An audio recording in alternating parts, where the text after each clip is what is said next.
환자분, 위암 초기입니다. 의사의 건조하고도 사무적인 그 한마디가 제 귓바퀴를 파고들어 고막을 때리는 순간 저는 진료실의 딱딱한 플라스틱 의자에 앉은 채 그대로 굳어버리고 말았습니다. 위암이라는 단어는 너무나 낯설고 비현실적이어서 마치 외계어처럼 들렸고 그 뒤에 이어진 초기라는 희망적인 말은 제 귀에 닿기도 전에 허공으로 흩어져 버렸습니다. 제 눈앞에는 하얀 가운을 입은 의사의 입술이 끊임없이 움직이고 있었지만 그가 쏟아내는 수많은 의학 용어들과 설명들은 제 의식 속으로 전혀 들어오지 못했습니다. 그저 천장에 매달린 형광등 불빛이 참을 수 없을 만큼 시리게 밝다는 생각, 진료실 특유의 알싸한 소독약 냄새가 코끝을 찔러 속을 메스껍게 한다는 감각만이 저를 지배했습니다. 한참이 지나서야 무릎 위에 올려둔 제 두 손이 마치 고장 난 기계처럼 덜덜 떨리고 있다는 사실을 깨달았습니다. 머릿속이 새하얀 백지장처럼 변해버렸습니다. 암이라니, 평생을 성실하게 살아온 나에게, 남에게 해코지 한 번 한 적 없는 나에게 암이 생겼다니 도무지 믿기지 않았습니다. 불과 한 달 전만 해도 저는 그저 나이 들어 소화 기능이 좀 떨어진 평범한 노인일 뿐이었는데 진료실 문턱을 넘는 순간 저는 암 환자라는 무시무시한 꼬리표를 달게 된 것입니다. 그 기막힌 사실이 도무지 실감나지 않았고 현실을 부정하고 싶은 마음이 굴뚝 같았습니다. 그 순간 가장 먼저 떠오른 얼굴은 평생 고생만 시킨 아내였고 곧이어 듬직한 아들의 얼굴이 스쳐 지나갔으며 마지막으로 귓가에 맴돈 것은 다름 아닌 며느리의 목소리였습니다. 아버님, 요즘 너무 야위셨어요. 몇 달 전 식탁에서 며느리가 무심한 듯 툭 던졌던 그 말. 처음 그 말을 들었을 때 저는 콧방귀를 뀌며 대수롭지 않게 넘겼습니다.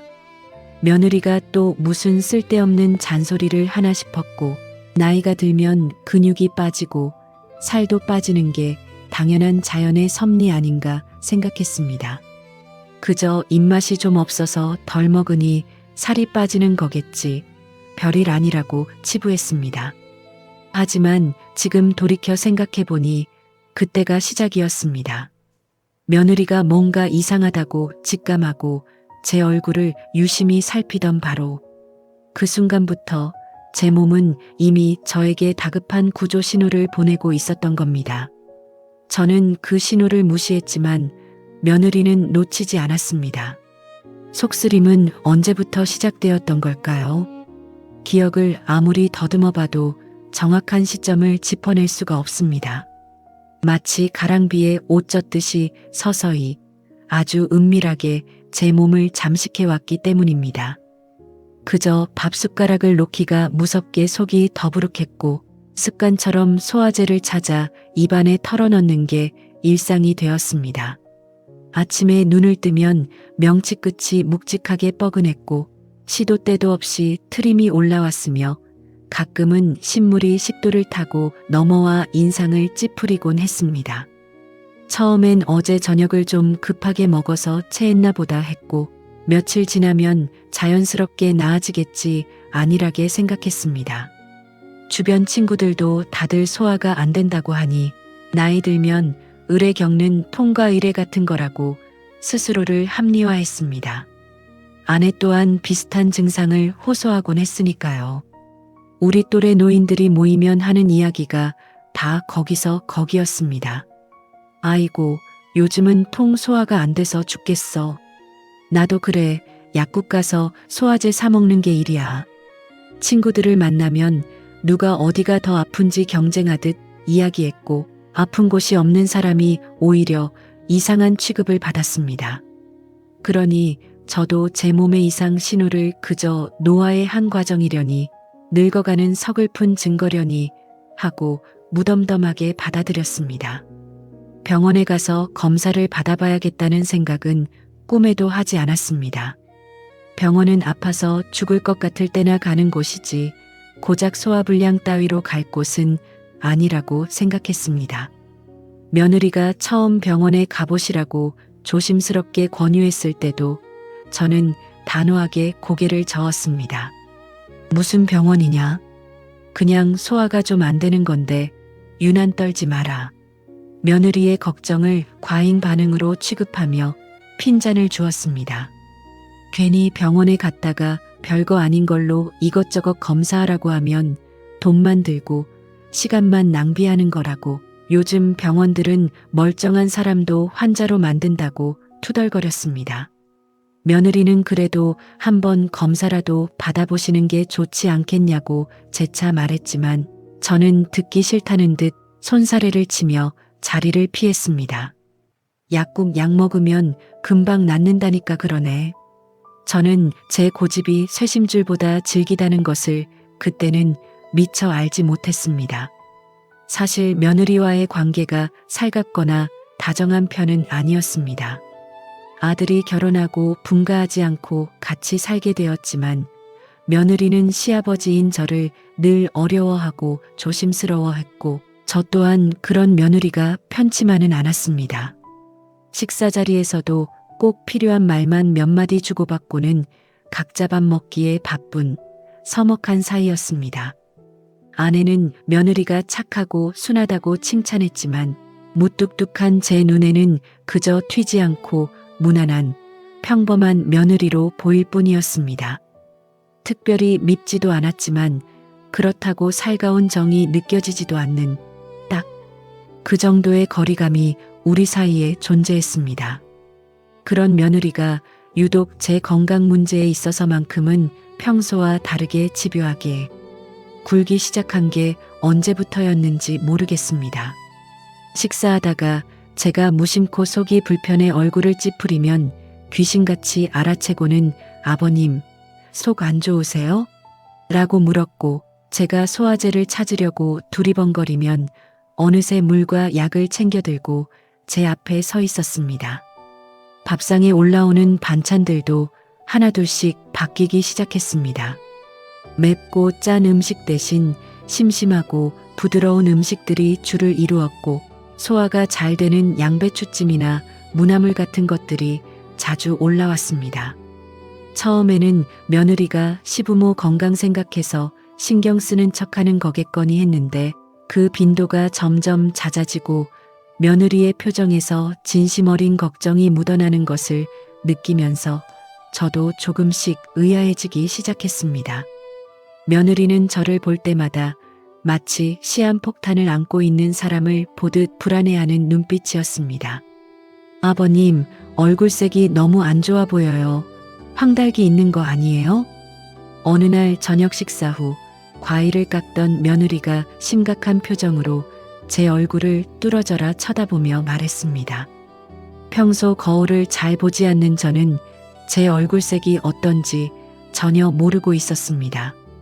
무슨 소리냐? 어제 잠을 좀 설쳤더니 피곤해서 그런 거다. 저는 퉁명스럽게 대꾸하며 며느리의 시선을 피했습니다. 며느리가 너무 예민하게 구는 것 같아 슬슬 짜증이 나려던 참이었습니다. 하지만 며느리는 이번엔 쉽게 물러서지 않았습니다. 저 혼자서는 도저히 병원에 가지 않을 것을 알았는지 이번엔 퇴근한 아들까지 붙잡고 하소연을 시작했습니다. 며느리와 아들이 방에서 한참 동안 속닥거리는 소리가 들리더니 두 사람이 비장한 표정으로 제 앞에 앉았습니다. 아버지, 저랑 병원 한번 가세요.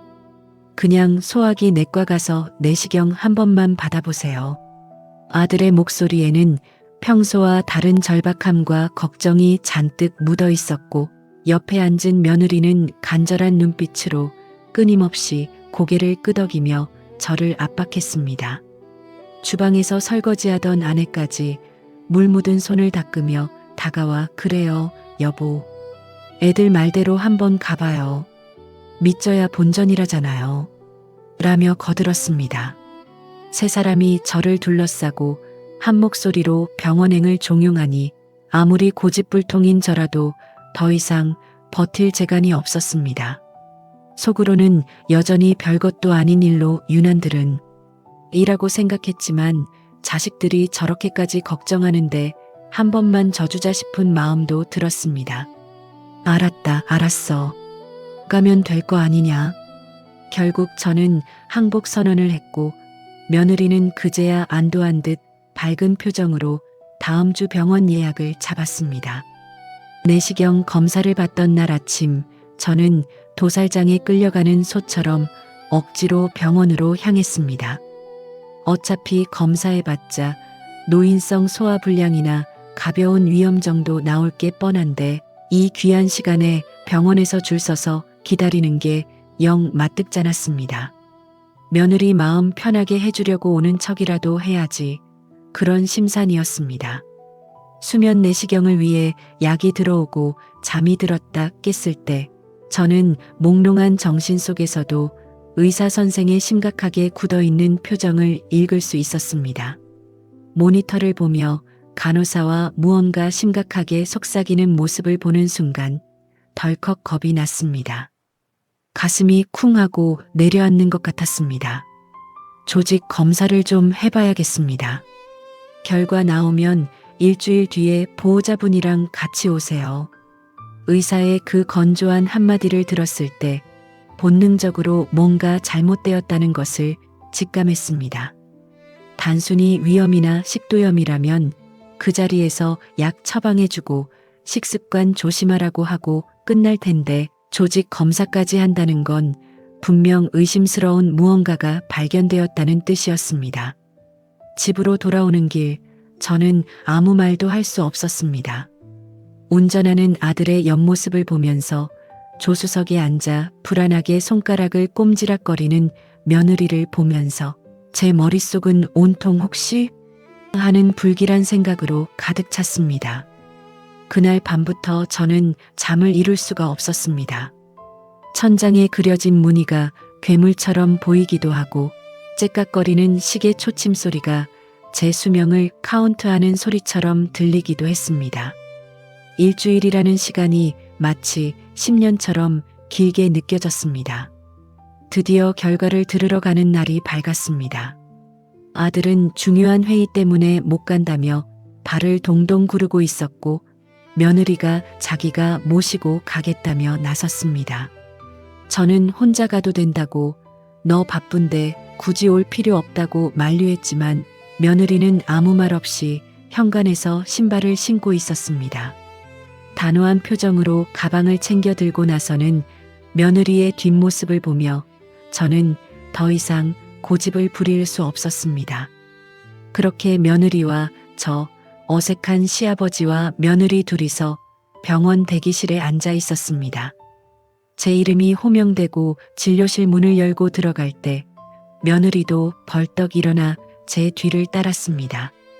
그리고 들었습니다. 위암이라고. 다행히 초기라고. 의사의 선고가 떨어지는 순간 저는 벼락을 맞은 듯 멍해졌지만 옆에 앉은 며느리의 반응은 달랐습니다. 며느리의 어깨가 크게 들썩였고 잡고 있던 가방끈을 하얗게 질릴 정도로 꽉 움켜쥐는 게 보였습니다. 며느리가 떨리는 목소리로 의사에게 질문을 퍼부었습니다. 전이는 없는지, 수술하면 정말 괜찮은지, 밥은 먹을 수 있는지, 앞으로 어떻게 관리해야 하는지.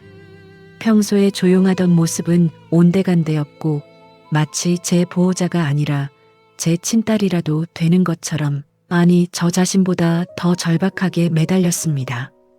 의사가 일기 초반이라 림프절 전이가 없고 수술만 잘 받으면 완치율이 아주 높으니 너무 걱정하지 말라고 설명해주자 며느리는 그제야 긴장이 풀린 듯아 감사합니다. 정말 감사합니다. 하며 연신 고개를 숙였습니다. 진료실을 나와 복도를 걸을 때 며느리가 제 팔을 살며시 잡으며 말했습니다. 아버님, 정말 다행이에요. 진짜 다행이에요. 그 목소리에 짙은 물기가 배어 있었습니다.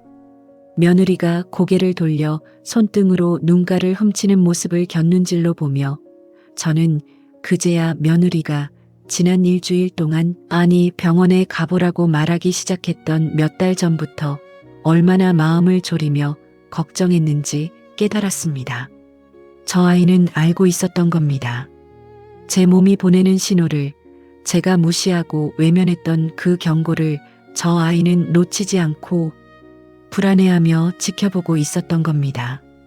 집으로 돌아오는 차 안에서 며느리는 쉴 새 없이 말을 이어갔습니다. 평소에는 과묵하던 아이가 마치 침묵이 두려운 사람처럼 계속 떠들었습니다. 정말 다행이라고, 하늘이 도왔다고, 수술 날짜 잡히면 자기가 입원 수속이랑 간병이랑 다 알아서 할 테니 아버님은 아무 걱정 말고 몸만 추스르시면 된다고. 저는 며느리의 말에 대꾸조차 하지 못하고 창밖만 하염없이 바라보았습니다. 차창 밖으로 스쳐 지나가는 익숙한 거리의 풍경들이 오늘따라 왜 그리도 낯설고 서글프게 느껴지던지, 내가 암 환자가 되었다는 사실이 내 몸속에 암 덩어리가 자라고 있다는 사실이 차가운 현실로 다가와 가슴을 짓눌렀습니다. 집에 도착해서 아내에게 사실을 알렸을 때 아내는 그 자리에 주저앉아 통곡했습니다. 아이고 여보, 이게 무슨 날벼락이야. 아내는 마치 제가 당장 죽기라도 할 것처럼 서럽게 울었고, 며느리는 그런 시어머니를 부둥켜 안고 다독였습니다. 어머니 괜찮아요. 초기래요. 수술만 하면 다 낫는데요. 의사 선생님이 완치된대요. 며느리가 침착하게 설명하며 아내를 진정시켰습니다.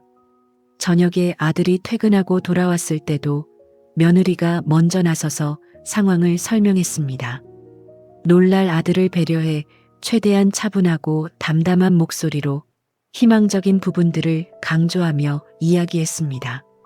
아들의 얼굴이 백지장처럼 하얗게 질리며 제 손을 꽉 잡았을 때 저는 아들의 손에서 느껴지는 미세한 떨림을 감지했습니다. 아버지, 괜찮으실 거예요. 초기라고 하셨잖아요. 요즘 의학이 얼마나 좋은데요.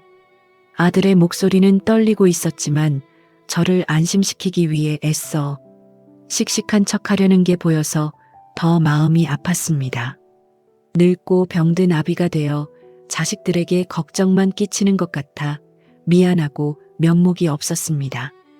그날 밤 저는 뜬 눈으로 밤을 지새웠습니다. 캄캄한 어둠 속에서 천장을 바라보며 지난 몇 달간의 제 행동을 되감기 하듯 돌이켜보았습니다.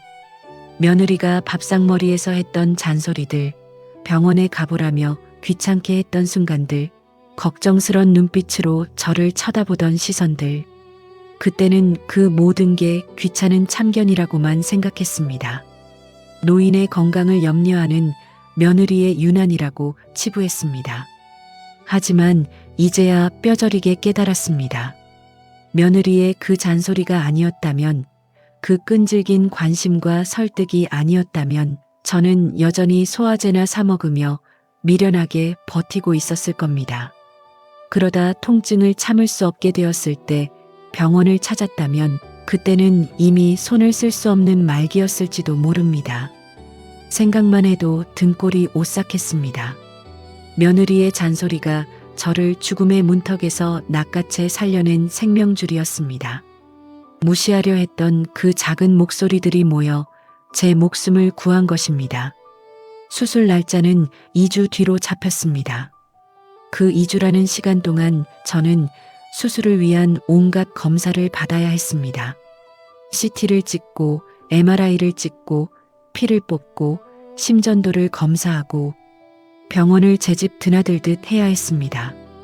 놀랍게도 그 모든 과정에 며느리가 함께했습니다. 아들은 회사 일 때문에 도저히 시간을 낼 수 없었고 아내는 겁이 많아 병원에 오는 것 자체를 무서워했습니다. 결국 제 보호자 노릇은 오롯이 며느리의 몫이었습니다.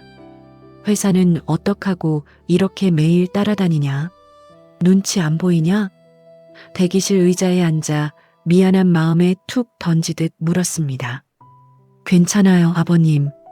저 연차 많이 남아서 다 써야 돼요. 그리고 팀장님한테 말씀드려서 양해 구했어요. 며느리는 웃으며 대답했지만 그 웃음 뒤에 가려진 피로와 고단함이 제 눈에는 보였습니다. 다크서클이 내려앉은 눈, 푸석한 피부, 병원 의자에서 쪽잠을 자느라 헝클어진 머리. 며느리도 사람인데 왜 힘들지 않겠습니까? 하지만 며느리는 힘든 내색 한 번 하지 않고 묵묵히 제 곁을 지켰습니다. 검사를 기다리는 긴 시간 동안 우리는 참 많은 이야기를 나눴습니다. 평소 집에서는 저희 왔습니다. 식사하세요 같은 의례적인 말만 주고받던 사이였는데 병원이라는 특수한 공간이 우리 사이의 벽을 허물어 주었습니다. 며느리는 자신의 친정아버지 이야기를 꺼냈습니다. 자신이 어렸을 때 아버지가 위암으로 돌아가셨다고 했습니다. 그때는 너무 어려서 아무것도 몰랐고 아버지가 소화 안 된다고 하실 때 그냥 체 한 줄만 알았다고. 나중에 병원에 갔을 때는 이미 너무 늦어버려서 손을 쓸 수가 없었다고. 그때의 죄책감과 후회가 평생 가슴에 응어리져 남아있다고 털어놓았습니다. 그래서 아버님이 소화 안 된다고 하실 때 살 빠지시는 것 볼 때 그냥 넘어갈 수가 없었어요. 또 후회하기 싫어서요. 아버님 귀찮게 해드려서 죄송해요. 며느리의 담담한 고백을 들으며 저는 가슴이 먹먹해져 아무 말도 할 수 없었습니다. 이 아이에게 그런 아픔이 있었구나. 그래서 그렇게 필사적으로 나를 병원으로 이끌었구나. 며느리의 잔소리는 단순한 참견이 아니라 사랑하는 가족을 다시는 잃고 싶지 않은 처절한 몸부림이었습니다. 저는 며느리의 손을 가만히 잡아주려다 멈칫했습니다. 쑥스러워서 평생 표현하며 살아오지 못해서 그저 물 한 모금을 들이켜며 타는 목을 축일 뿐이었습니다. 마음속으로는 수백 번도 더 고맙다, 미안하다 외치고 있었지만 입 밖으로 꺼내는 건 왜 그리도 힘든 일인지요. 수술 전날 밤 병실이 아닌 집에서 마지막 저녁을 먹었습니다. 다음 날 입원하면 당분간 집밥을 먹지 못할 테니 며느리가 특별히 신경 써서 소화 잘 되는 음식들로 한 상 가득 차려냈습니다. 부드러운 순두부, 갈아 만든 죽, 자극적이지 않은 나물 반찬들, 식탁을 가득 채운 음식들을 보며 눈시울이 뜨거워졌습니다. 이게 마지막 만찬이 될지도 모른다는 불길한 생각과 며느리의 정성에 대한 고마움이 뒤섞여 묘한 감정을 불러일으켰습니다. 아버님, 내일 수술 잘 받으실 거예요. 의사 선생님이 실력 좋은 분이라고 소문났대요. 걱정하지 마세요. 며느리가 밥그릇 뚜껑을 열어주며 씩씩하게 말했습니다. 저는 말없이 고개를 끄덕이며 숟가락을 들었습니다. 긴장감 때문에 밥알이 모래알처럼 느껴졌지만 며느리의 정성을 생각해서라도 남길 수가 없었습니다. 억지로 꾸역꾸역 한 숟가락 한 숟가락 입안으로 밀어 넣었습니다. 식사를 마치고 며느리가 설거지하러 일어났을 때 저도 모르게 따라 일어나 부엌으로 향했습니다. 며느리가 놀란 토끼 눈으로 뒤를 돌아봤습니다. 아버님, 필요한 거 있으세요? 저는 뭐 도와줄까 물어보려다 입이 떨어지지 않아 우물쭈물 서 있었습니다. 며느리는 다시 고무장갑을 끼고 그릇을 닦기 시작했습니다. 달그락거리는 그릇 소리만이 주방을 채웠습니다. 저는 며느리의 등 뒤에 대고 평생 한 번도 해본 적 없는 말을 용기 내어 꺼냈습니다. 고맙다. 아주 짧고 투박한 한마디였지만 그 속에 제 모든 진심을 담았습니다. 며느리의 손이 잠시 허공에서 멈췄습니다. 어깨가 살짝 들썩이는 것 같더니 잠긴 목소리로 대답했습니다. 아니에요, 아버님. 당연한 일한 건데요. 뭘? 며느리는 뒤를 돌아보지 않았지만 저는 알 수 있었습니다. 그 아이도 울고 있다는 것을. 우리는 그렇게 서로의 등을 바라보며 말보다 더 깊은 마음을 나누었습니다. 다음 날 아침 수술실로 향하는 이동 침대 위에 누웠습니다. 천장의 형광등이 빠르게 뒤로 지나갔습니다. 수술실 앞 대기실에는 가족들이 모두 모여 있었습니다. 아내는 이미 눈이 퉁퉁 부어 앞도 제대로 못 볼 지경이었고 아들은 입술을 꽉 깨물고 애써 눈물을 참고 있었습니다. 그리고 며느리, 내 생명의 은인인 며느리가 제 침대 옆으로 다가와 차가운 제 손을 두 손으로 꼭 감싸주었습니다.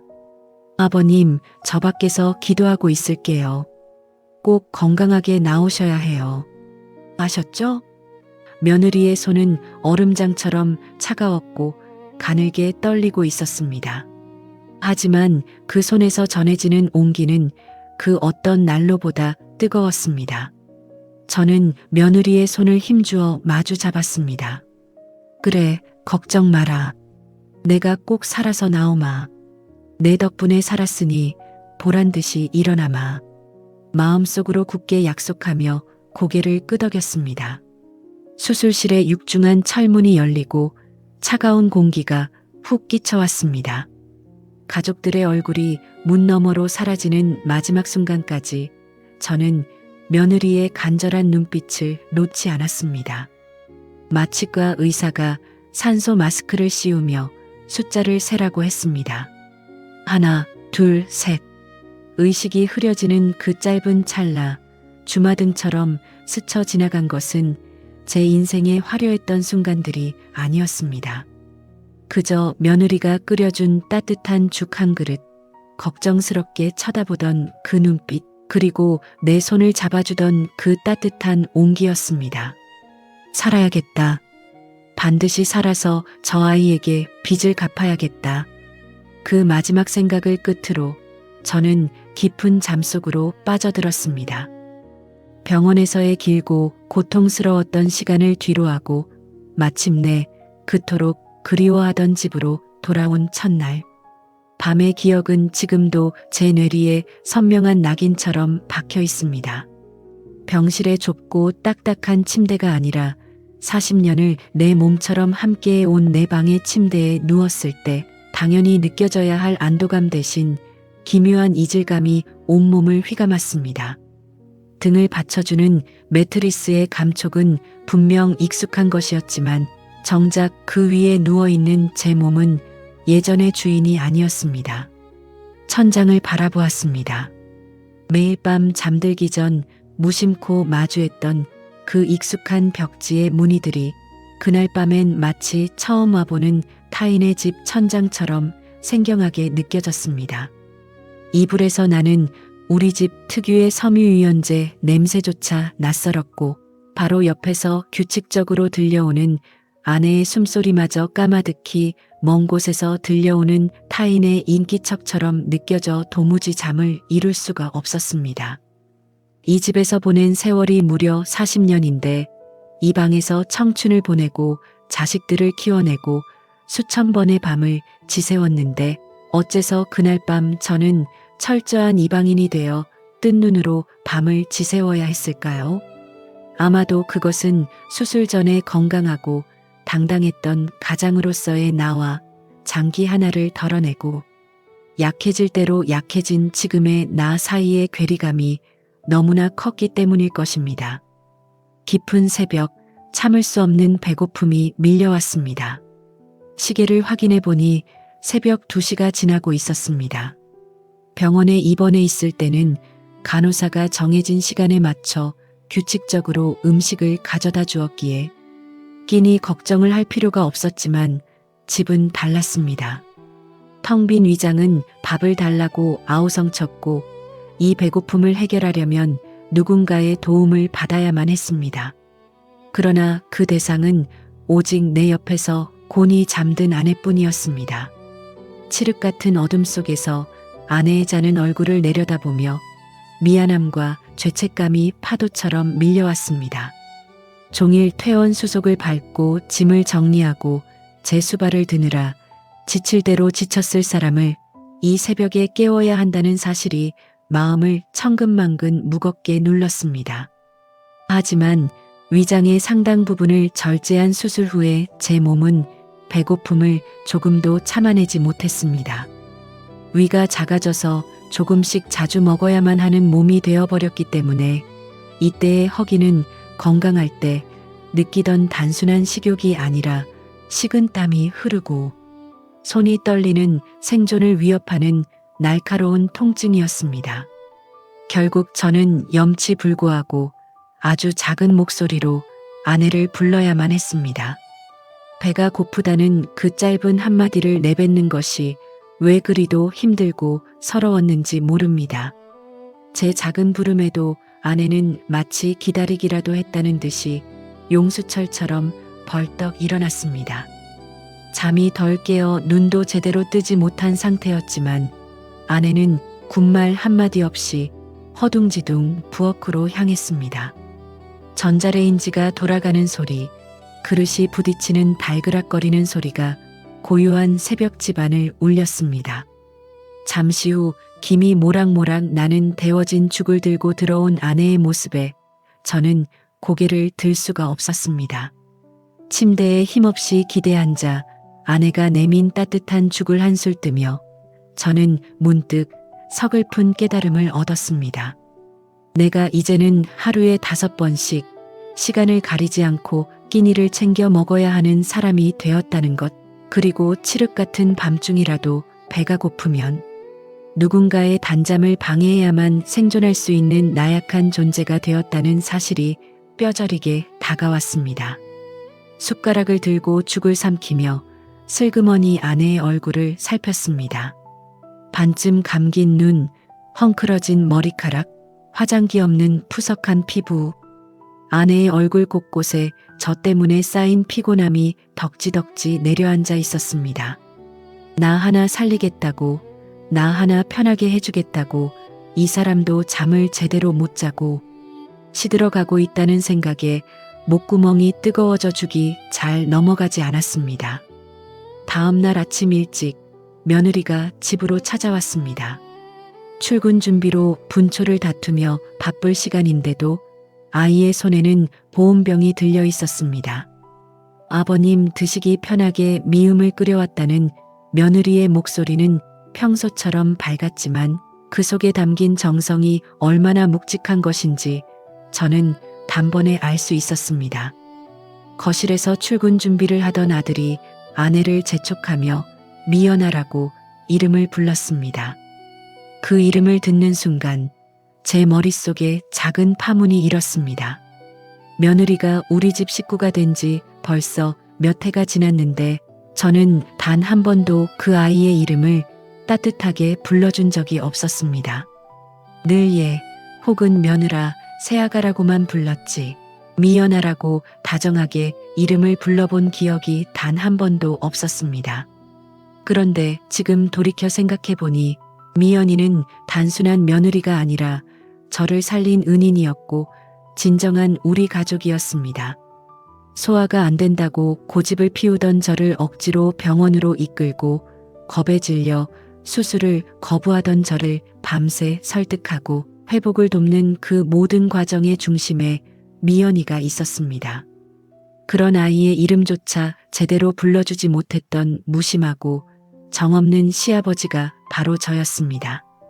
미연이가 급하게 출근하고 난 뒤 아내는 며느리가 가져온 그릇을 설거지했습니다.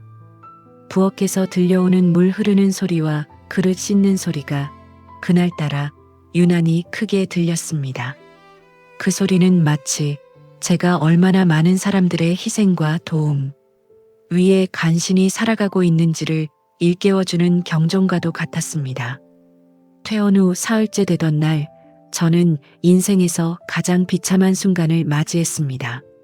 화장실을 가는 일상적인 행위조차 혼자서 감당하는 것이 힘에 부치기 시작했기 때문입니다. 어제까지만 해도 벽을 짚고서라도 비틀거리며 혼자 걸을 수 있었는데 그날은 침대에서 일어서자마자 눈앞이 핑 돌며 세상이 기우뚱했습니다. 극심한 어지러움을 참고 식은땀을 흘리며 겨우 화장실에 다녀 나오는데 갑자기 다리에 힘이 풀려 그만 주저앉을 뻔했습니다.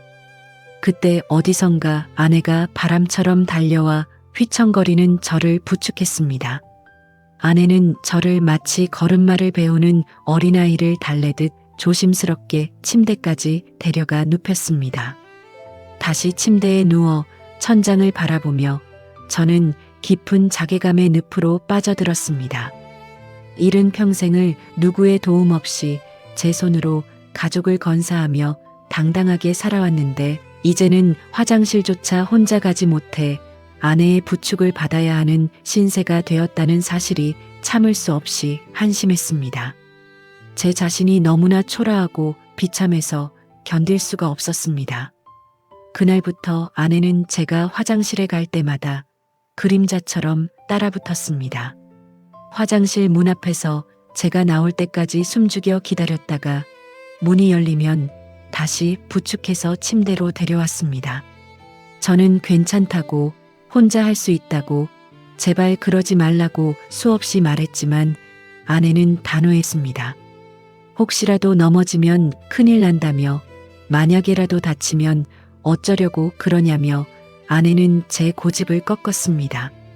저는 더 이상 말리지 못하고 그저 묵묵히 저를 지키는 아내의 헌신을 받아들일 수밖에 없었습니다.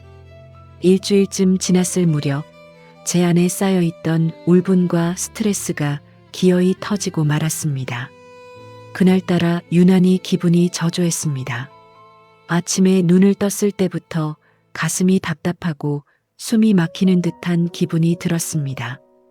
마치 보이지 않는 감옥에 갇힌 것처럼 온몸이 무거웠습니다.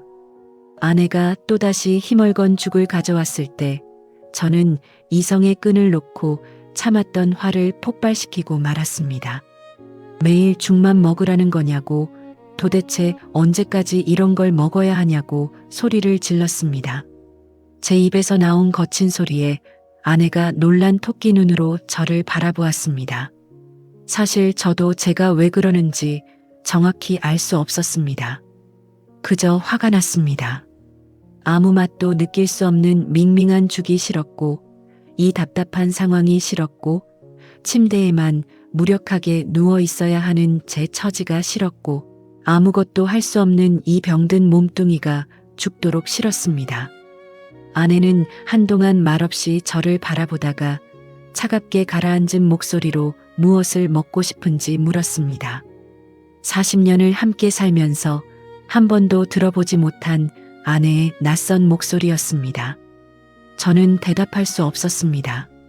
사실 저조차도 제가 무엇을 먹고 싶은지, 아니 무엇을 먹을 수 있는지 몰랐기 때문입니다.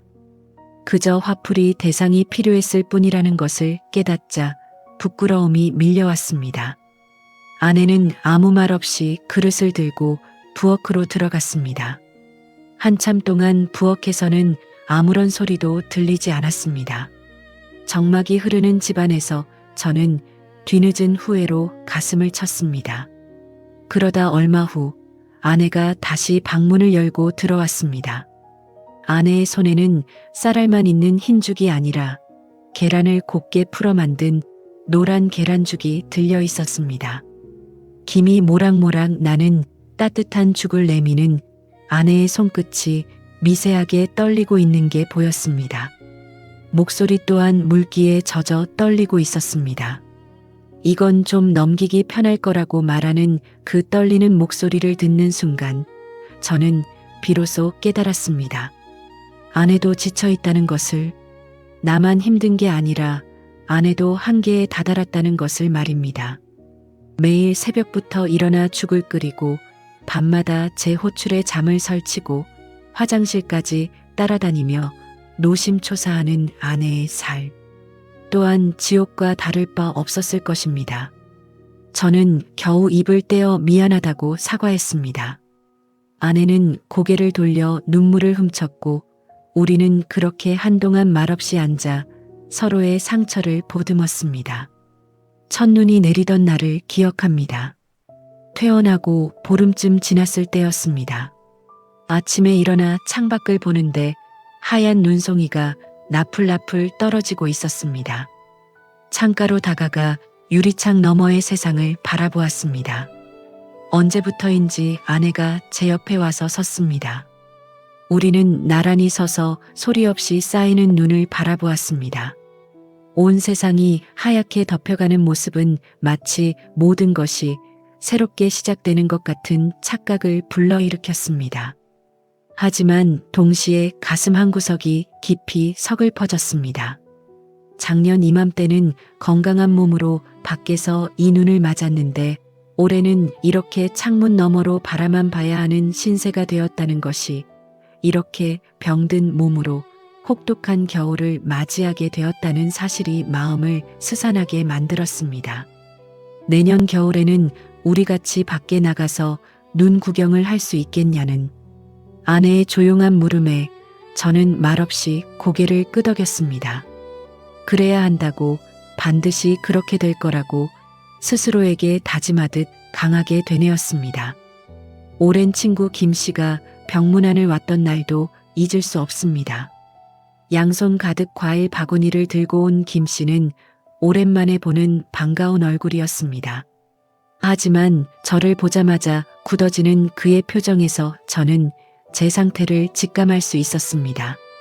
수술 후 한 달 만에 10kg이 넘게 빠져버린 제 몰골은 누가 봐도 중환자였을 것입니다. 바지는 계속 흘러내려 우스꽝스럽게 멜빵을 해야 했고 윗옷은 남의 옷을 입은 것처럼 헐렁했습니다. 김 씨는 1시간쯤 앉아있다 자리에서 일어났습니다. 제 어깨를 두드리며 빨리 나으라고 말했지만 그 목소리에는 걱정보다는 감출 수 없는 동정과 측은함이 섞여 있었습니다.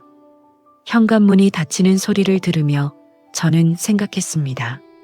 친구들의 눈에 나는 이제 병들고 나약한 동정받아야 할 늙은이로 비치겠구나. 그 서늘한 진실이 제 자존심을 또 한 번 긁어놓았습니다. 설날이 다가오자 집안 분위기가 분주해졌지만 저는 그 활기에서 철저히 소외되어 있었습니다. 예전 같으면 저도 팔을 걷어붙이고 차례상 준비를 도왔겠지만 올해는 방에 누워 그 소리를 듣는 것밖에는 할 수 있는 게 없었습니다. 부엌에서 들려오는 도마질 소리, 기름, 냄새, 음식 끓는 소리가 평화로우면서도 한편으로는 저를 더 외롭게 만들었습니다. 설날 당일 온갖 맛있는 음식들이 상위에 가득 차려졌지만 제 몫은 오직 희멀건죽 한 그릇뿐이었습니다. 아들이 기름기가 적다며 두부전을 권했지만 저는 고개를 저을 수밖에 없었습니다.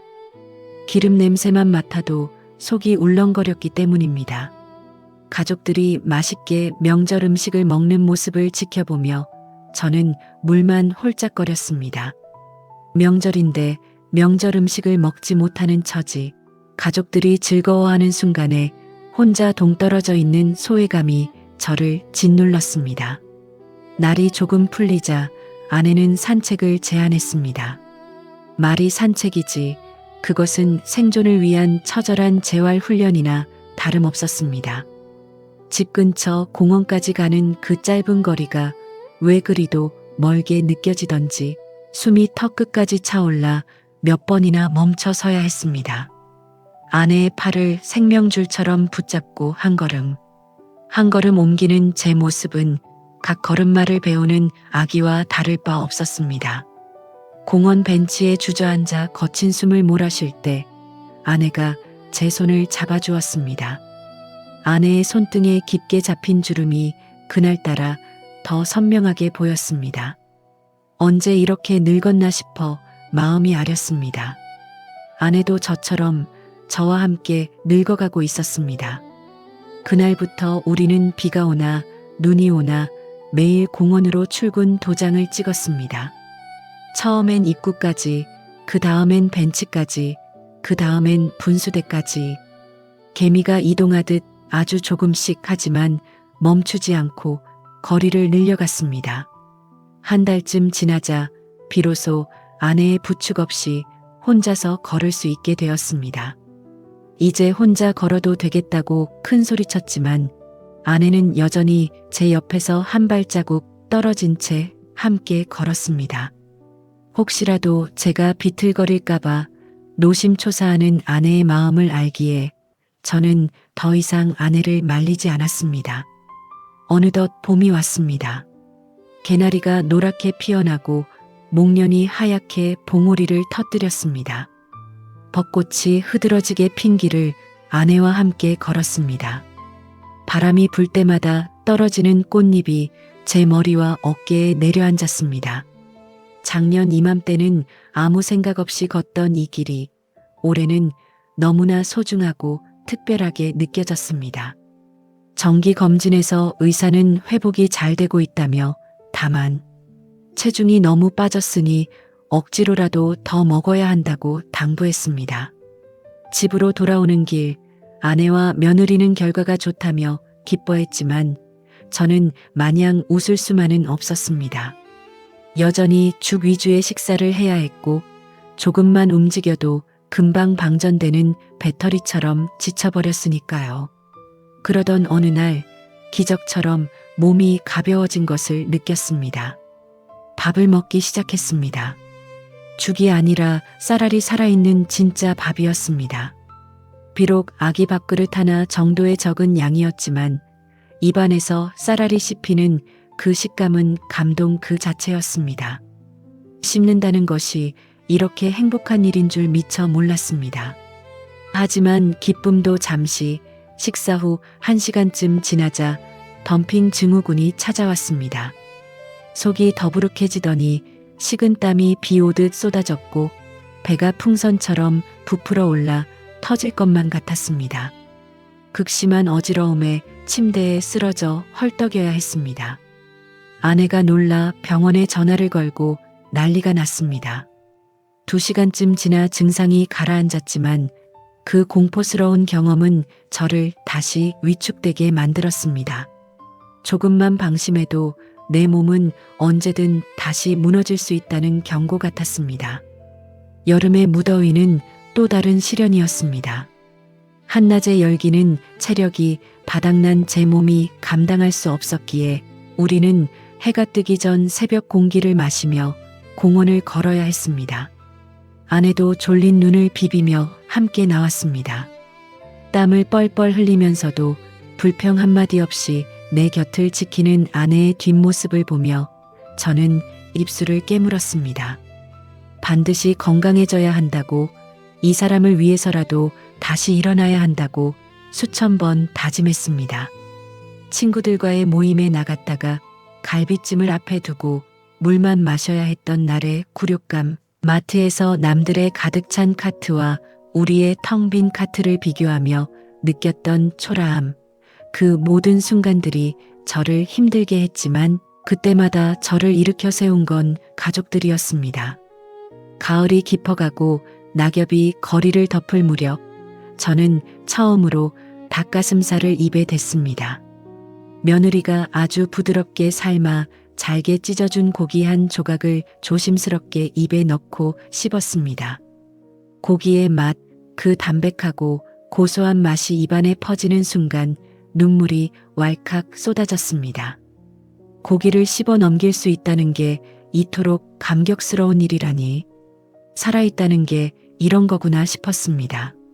추석이 지나고 찬 바람이 불기 시작할 즈음에는 공원을 2바퀴나 돌 수 있는 체력을 회복했습니다. 혼자서도 거뜬히 걸을 수 있었고 운동 후에 흐르는 땀은 살아있다는 증거처럼 느껴졌습니다. 벤치에 앉아 파란 가을 하늘을 바라보며 아내의 손을 잡고 고맙다고 말했을 때 아내는 쑥스러운 듯 웃었지만 그 눈가에는 물기가 어려 있었습니다. 다시 겨울이 오고 눈이 내렸습니다. 1년 전 첫눈이 내릴 때는 침대에 누워 창밖을 바라보며 절망했지만 올해는 아내와 함께 공원을 걸으며 눈을 맞았습니다. 차가운 눈송이가 얼굴에 닿는 그 감각이 너무나 생생하고 감사했습니다. 우리는 살아있었고 함께였고 제 2다리로 땅을 딛고 서 있었습니다. 그렇게 마지막 검진을 받으러 간 날 의사에게서 완치 판정을 받았습니다. 이제 일상생활을 모두 해도 된다는 그 말을 듣는 순간 아내는 진료실 앞에서 아이처럼 펑펑 울었습니다. 옆에 있던 며느리 미연이도 눈시울이 붉어진 채 환하게 웃고 있었습니다. 집으로 돌아와 아내와 마주 앉아 저녁을 먹었습니다. 미연이가 차려준 밥상은 평범했지만 세상에서 가장 맛있는 만찬이었습니다. 밥을 먹으며 생각했습니다. 미연이가 처음에 병원에 가보자고 끈질기게 권유하지 않았다면, 귀찮다고 무시했던 그 잔소리가 없었다면 저는 어떻게 되었을까요? 그리고 아내가 없었다면, 매일 새벽죽을 끓이고 내 수발을 들고 함께 걸어준 아내가 없었다면 저는 절대로 이 고통스러운 회복의 길을 완주하지 못했을 겁니다. 며느리의 사랑이 담긴 잔소리가 저를 살렸고 아내의 헌신적인 손길이 저를 다시 일으켜 세웠습니다.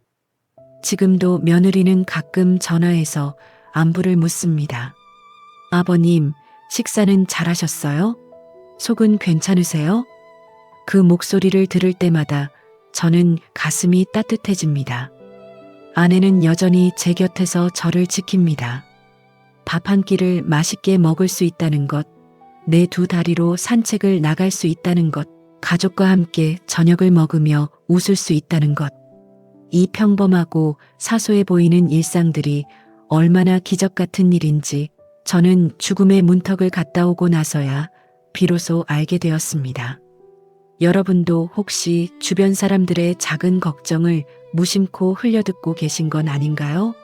가족의 말 한마디가, 누군가의 귀찮은 잔소리가 어쩌면 여러분의 생명을 지키는 가장 중요한 신호이자 사랑의 표현일 수 있습니다.